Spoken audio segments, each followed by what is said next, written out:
In today's video, I'm going to be adding to this company face-up on this Doll Chateau Sharon doll. I like to start with the eyebrows because I feel like it helps to frame the face and it tells me where I'm supposed to put the next things. Unfortunately for me in this situation, I decided to use whatever sealant was already on the face and it wasn't working the way I wanted it to. So I struggle here with these eyebrows for a while. I'm using my watercolor pencils and then activating it with some water. That's how I like to do my eyebrows. I'm going to be keeping the sad shape of her eyebrows because she is a sad character. This doll is meant to be Morrgan Mayfair from the Mayfair Witch story. She is a Taltos character. Anne Rice's Taltos lore is that Taltos were sort of fantastical creatures that could live for thousands of years. And there aren't many that exist anymore, but they can be born of two witches with the right DNA. If you've been around my channel for a while, you know I'm really interested in witch characters, and there was something about the Mayfair Witch books that were just so messed up that I was just like very drawn to them. Taltos have a unique appearance, which I'm trying to sort of replicate in this face up. They're very pale, they're very tall, they're very thin, they're very lanky, and so throughout this process of doing this face up, you'll see I try and make her skin look as translucent as possible. This is the point in the process where I kind of discover that the sealant isn't working great. I had laid down a layer of pastels and it was coming out really patchy. I went ahead and sprayed it with a layer of Mr. Super Clear, let it dry for 20 minutes, and then I get to work on some blushing. So I'm using my Rembrandt pastels. I like them. They're not as good as pan pastels, but they do the job just fine. I'm laying down the color Caput Mortuum. That's my favorite color for the sort of red tones in the face, and I'm giving her some blushing around the edges of her face, across her nose. I'm just trying to make her look like, you know, lively and cute. I feel like my process is actually quite different than a lot of other face-up artists I've watched. I like to just drop color in there, and I'll just put a ton of color in. I'll lift it with a magic eraser. I'll put more color in, and I just layer and layer and layer until it either won't layer anymore or I'm moving on to a step that I feel like could potentially ruin what I've already done. That's when I'll spray more sealant. Right now I'm adding my blue tones to the face. I feel like this gives a nice translucency to the skin. Also, you know, people have a lot of blue in their skin. So I add it where you would normally see veining or some shadows. And I'm just doing the same process as I did with the red color. I'm just taking my blue pastel, I'm layering it on as thick as possible, and then if it seems like it's too much, I'll just take my magic eraser and blend it out. I like to place my blue around the eye sockets, definitely in the temples. If you're going for a more translucent look, I place it above the eyebrows, in the mouth corners, next to the nose, and then a little bit by the ears. I usually always do this because I feel like it gives the face a really people-y look. It makes it look like a person, and I really like that. I have an unhealthy obsession with making things look as real as possible, and I feel like the blue just adds to the realism.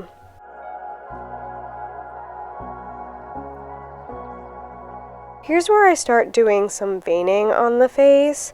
This is a really interesting pencil that I'm using. I got it in an art subscription kit, and I will try and find it and link it down below. But it's a pastel, but in pencil form, so you can get really nice thin lines with it, and I love veining with this particular pencil. I think it works really well. I think it looks really good, and the process I use is I just add really thin sort of vein-like marks all over the face. I'm using like a pretty light pressure on that, and then I will take my magic eraser and sort of blot it out to make it look a little bit less severe. I always put one big vein center forehead because people have one there, and then I like to do them in the temples, and then I'll do them around the eyes just a little bit, really small and really light down there.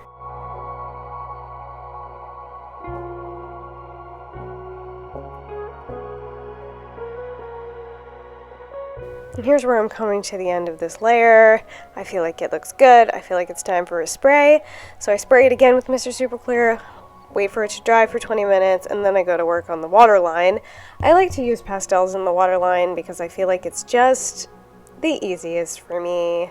And I'm brushing that Caput Mortuum color into the waterline and also into the tear duct area. Every time you spray sealant on the doll, it sort of dulls down the color that you put on it, which is why I like to do multiple layers of every color that I lay down in the first place. So I'm working on a second layer of the red tones, getting those little ears blushed.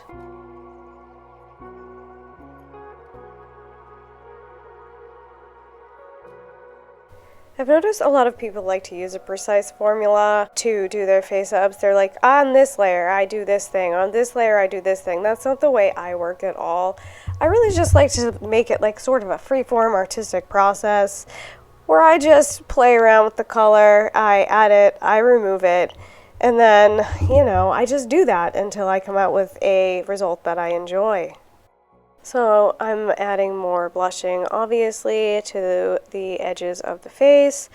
I think that the sealant issue was problematic for me throughout this entire process, and it was kind of patchy for the first few layers, so I just kept adding more using the magic eraser to sort of even it out, would spray it, would add more.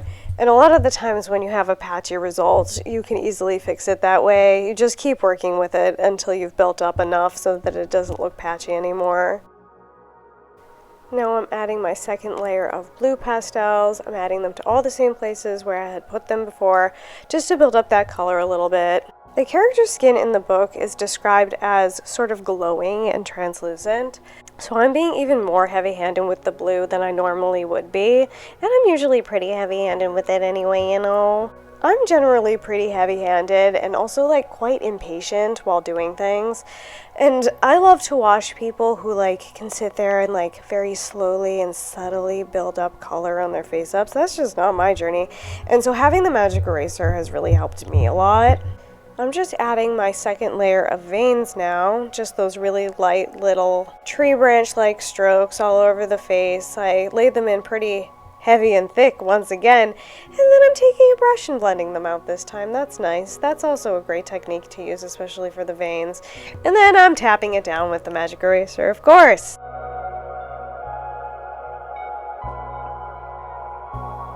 I don't always do the veins around the eyes like that. Usually I'll just do a layer of blue pastels around the eyes, which, gives the illusion of veins being there, but for this doll I really wanted that translucent look, so I went ahead and did the veining there.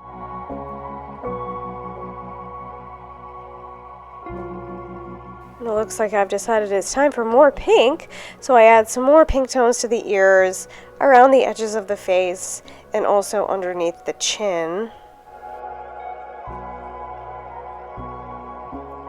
The patchiness was particularly bad around the forehead, so I'm cleaning up some of that patchiness with the magic eraser, and then I'm going back in to the eyes and working on the tear ducts and the waterline. And I've sprayed her down, and it's time for layer 3 of veins.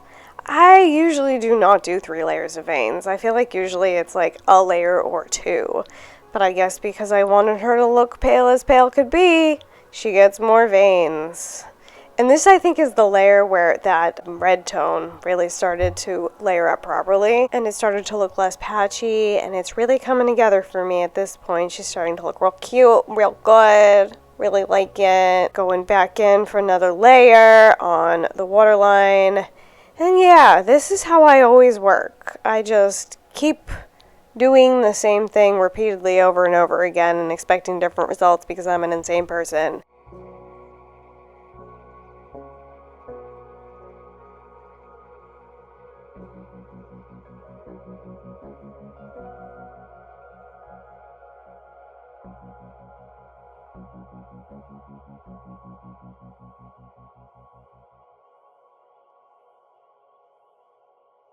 So once I have the base done, I'll spray it obviously with some Mr. Super Clear, and then I'll start working on the makeup. For this particular doll, she's young, she's supposed to be youthful, and so she's not going to have an extravagant makeup look. I'm just going to give her some cute little rosy cheeks. I got really into just cute little patchy rosy cheeks because I think it just makes the dolls look really cute and natural.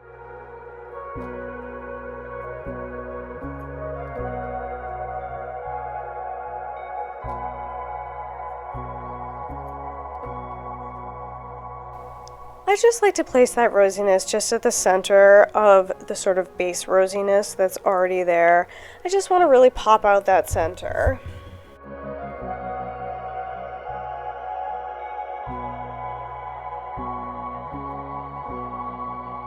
And this is actually something I started doing pretty recently with a lot of my face ups. I had seen a face up by Lemon Tea Bean, and they had sort of blended out all their rosy edges with yellow, and I just thought it looked so good and so natural, and it gave a lot of dimension to the skin. So I just started doing that on all my face ups too. And now it's time for Freckles. She's meant to look identical to her mother, and her mother's a little redheaded freckle girl, so she obviously needs the freckles too. And I'm using a warm tone watercolor paint and just using a brush to splatter that all over the face, and then I clean it up with a Q-tip. Once I finish painting on the face, my final layer of sealant will be a glossy Mr. Super Clear. I just feel like it makes the skin look much more natural than a completely matte look. Then it's time to gloss the glossy bits. So I use my Tamiya gloss, and I put that in the waterline and the tear duct. And then this particular doll had these sweet little tears because she's a sad girl in the original face up, so I just go ahead and re-gloss those up. And I gloss up the lips.